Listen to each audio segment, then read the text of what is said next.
Բարև ձեզ իմ շատ սիրելի փոքրիկներ, այսօր ուզում եմ ձեզ համար կարդալ Հովհաննես Թումանյանի Քաչ Նազարը հեքիաթը։ Լինում է չի լինում մի մարդ է լինում, անունը Նազար։ Այս Նազարը մի ծույլ, անշնորհ, վախկոտ մարդ է լինում, ամբողջ օրը կնգափեշից կպած, իր հետ դուրս գնալիս դուրս է գնում, ներս գալիս, ոտքը ոտքի առաջ մենակ դրած չկա։ Բոլորը նրան անվանում են վախկոտ Նազար։ Մի գիշեր կնգահետ դուրս է գալիս պատշգամբ, մին էլ տեսնում է լուսնագիշեր։ Այ կնիկ ասում է, լատես ինչ գիշեր է, լուսնագիշեր, իսկը քարվան կտրելու գիշեր է։ Սիրտս ասում է, վեր կաց գնա, Հնդստանից եկող շահի քարվանը կտրի, բեր տունը լցրու։ Ու հողեմ գլուխը, քարվան կտրողից տես։ Այ կնիկ ինչի՞ չես թողնում, որ ես գնամ քարվանը կտրեմ բերեմ։ Էլ ինչ տղամարդ եմ ես, ինչ եմ գդակ դնում, թե դու իմ առաջը պետք է խոսես։ Որ շատ կռիվ են անում, կնիկը դուրը ծածկում է դեմքին ու ասում, դե գնա հողեմ գլուխդ, քարվան կտրողից մտի կարա։ Այս Նազարը մնում է դրսումը, վախից լեղապատառ է լինում։ Ինչքան աղաչում պաղատում է, որ կնիկը դուրը բաց անի, բաց չի անում։ Վախից կուչ եկած սարսափած պատի տակ մնում է եւ միջև լուսացնում։ Ամառվա շոգոր ճանճերն է լիքը։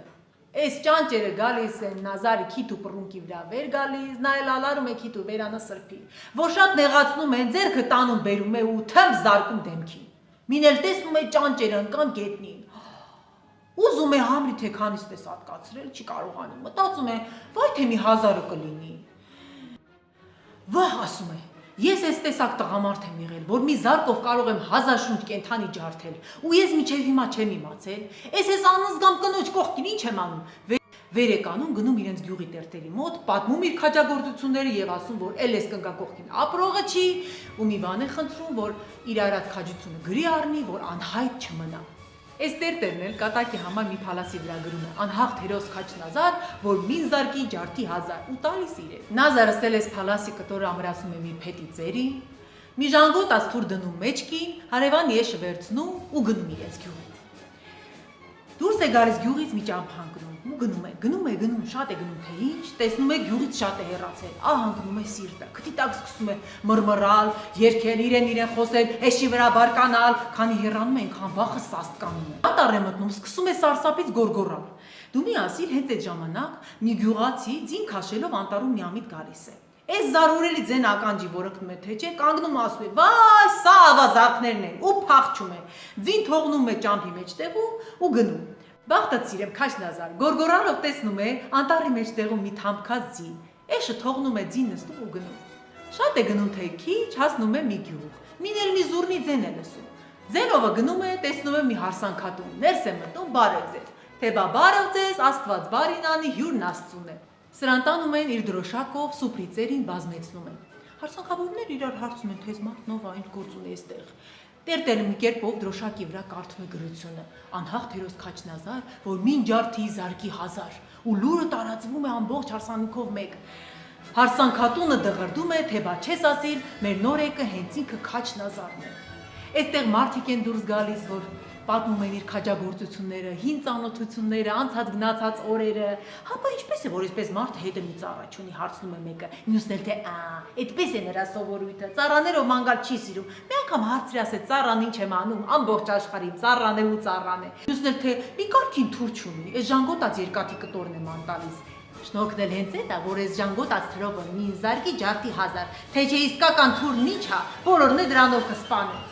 Ու ապշած ժողովուրդը գովաբանում է, փառաբանում է, կենացն է խմում, իրենց մեջի խելոքն է դուրս է գալիս ու ճառ է ասում։ Մենք վաղուց ենք փափագում քո երեսը տեսնել, ով Քաչ Նազար, հիմա երջանիկ ենք, որ դու մեր հետ ես։ Նազարս էլ հառաչում է ու ձեռքով է անում, ժողովրդականներն էլ իրար աչքով են անում ու հասկանում, թե ինչքան բան կար այդ ձեռքի թափ տալու մեջ։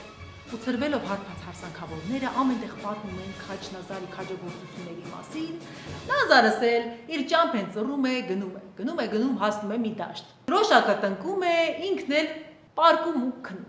Դու մի ասիր, օխտը հսկա եղբայրներ կան, օխտը ավազակապետ, այս տեղերը նրանցն են։ Իրենց ամրոցից մտիկ են տալիս, տեսնում են մի մարդ, դաշտի միջտեղը պարկած, ձին էլ կողքը արածում է։ Շատ են զարմանում, թե ինչ սրտի տեր մարդ պիտի լինի, որ գա իրենց տեղերը բազմի։ Ամեն մինը մի գուրս ուներ 40 լդրանոց։ Գուրզերը վերցնում են ու գալիս տեսնում են հրես միձի արածում է, մի մարդ կողքի նստած գլխավերև մի դրոշակ տնկած, վրան գրած անհաղթերոս Քաչնազար, որ մի զարկի ջարդի 1000։ Վա, Քաչնազարն է, մատները կծում են, հսկաները ու մնում են տեղները սառած։ Դու մի ասի, հարբած հարսանքավորները տարածած լուրը դրանց են հասցրած լինում։ Նազարը քնից վեր է կանում, տեսնում գլխի վերևը 7 հսկա։ Հսկաները, որ տեսնում են սա գունատվեց ու սկսեց դողալ, գետնին են փռվում ու սկսում աղաչակ պաղատան կանել։ Մենք քո խոնար ծարանները, օղտը նախբեր ենք, մեր ամրոցն էլ են սարի գլխին են։ Մեր գեղեցիկ քույրը քեզ փեշքեշ, աղաչում ենք, շնոր անես, գաս մեր հացը կտրես։ Այստեղ Նազարի շունչը տեղում է գնում, նստում է ձին, նրանք էլ դրոշակն առած առաջ են մտնում ու հանդիսավոր տանում են իրենց ամրոցը։ Տանում են ամրոցում, պահում, պատվում, գովաբանում, փառաբանում, այնքան որ է սրանց գեղեցկուհի քույրը սիրահարվում է վրան։ Այդ ժամանակ մի վագր է լուսանում աշխարհը։ Սարսափ է գցում ժողովրդի մեջ, ով կսպանի վագրին, վերևը աստված, ներքևը Նազար։ Վագրի անուն է զանգես, Նազարը վախից դուրս է վազում, ուզում է թե փախչի ետ գնա իրենց տունը։ Իսկ կանգնածները կարծում են, թե ուզում է գնա վագրին սպանի։ Նշանածը բռնում է կանգնեցնում, թե ուր ես վազում այդպես առանց զենքի, զենքը բերում են, տալիս են ձեռը։ Գնում է անտառում մի ծառը վրա բարձրանում, որ ոչ ինքը վագրին պատահի, ոչ էլ վագրը իրեն։ Հակառակի նման էս անտեր վագրը գալիս է հենց այդ ծառի տակին պարկում։ Նազարը որ վագրին չի տեսնում, լեղին ջուր է կտրում, աչքերը սևանում են, ձեռն ու ոտը թուլանում են ու թրը ծառից ընկնում է դուրս գազանի վրա։ Վագրը սարսափած տեղից վեր է թռչում, Նազարն ու մեջքից կպած։ Հայ հարա, եկեք, Քաչնազարը վագրին հեծած ձի է սարքել։ Սրտավորում են, ամեն մեկը մի հարայ լույսով հարցակվում են վագրի վրա, դրող սպանքով սպանում։ Նազարի ուշքի է գալիս, լեզին բացվում։ Ափսոս, ինչի սպանեցի, զորով մի ձի էի սարքել հեծնում։ Լուրը գնում Այստեղ սարքում են Նազարից, 7-7 գիշեր հարսանիք են անում։ Դու մի ասի, այս աղջկանը ուզած է լինում հարևան երկրի թագավորը,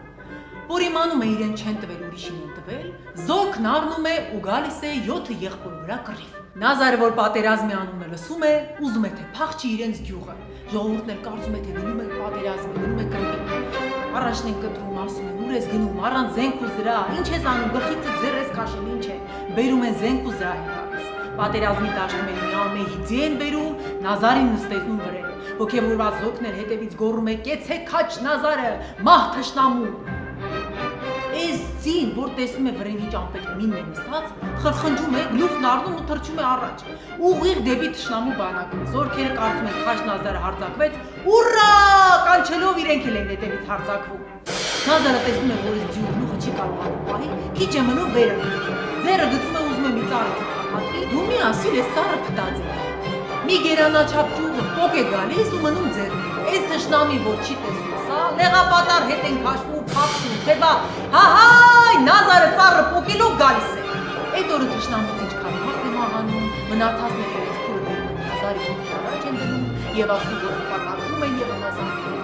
Նազարին բերում են ամրոց, ժողովուրդը փառաբանելով, ծաղիկներով, երգով, կանչով բերում են Նազարին, նստացնում իրեն թագավորին թախտին ու թագավորին փչում։ Իներ տեսնում են աշխարհը երբ քաջությունից խելքից մոտը խոսք են բացանում։ Ձեռքը թափ է տալիս ու ասում. Ինչ քաջություն, ինչ խելք, ինչ հանճար, դատարկ բաներ են, բախտ, մարդ պիտի բախտ ունենա, բախտ ունես, քեֆ արա։ Եվ ասում են, որ միջև օրս էլ Քաչնազարը ապրում է և թագավորում է աշխարհի սիրեցնում։